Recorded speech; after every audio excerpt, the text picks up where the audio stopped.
Access 2007 and 2010 introduced macro security settings that limit how and when macros and VBA code will run.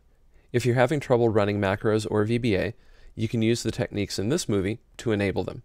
To change Access's macro security settings, click the File tab, and it's the File tab in Access 2010.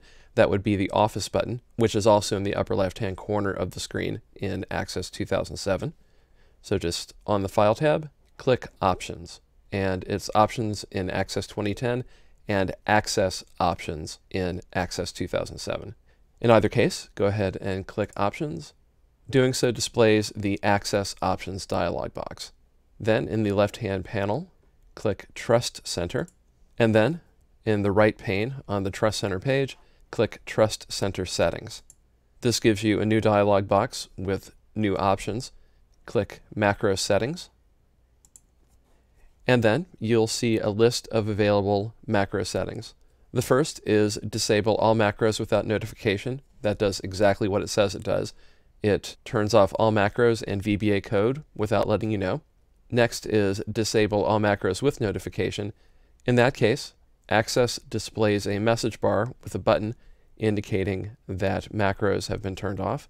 Then there's Disable all macros except digitally signed macros.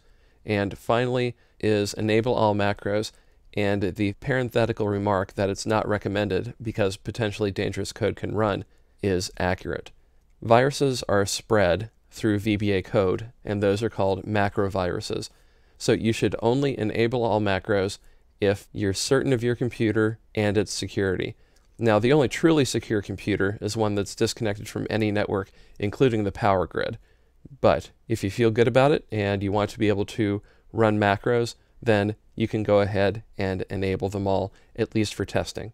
If you're going to do that, I highly recommend that you disconnect your computer from the internet and not download any software. Then when you're done using macros in Access or any other Office program, then you can select one of the other settings, such as disabling all macros with notification. When you've made your setting change, you can click OK, and OK again, and then you would need to close and restart Microsoft Access.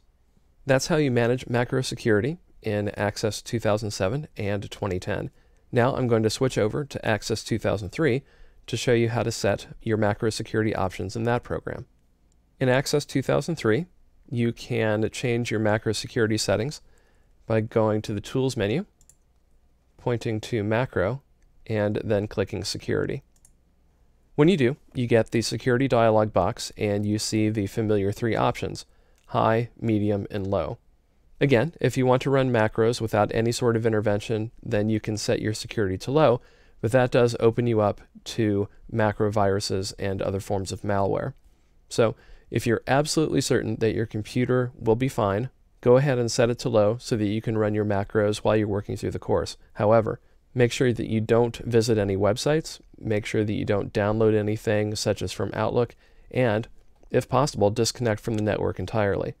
Then when you're done, set your security level back to either medium or high, and then click OK. There are more security options available to you, such as saving a file in a trusted location or using a trusted publisher. I encourage you to read the text in the Trust Center and the related help files for more information.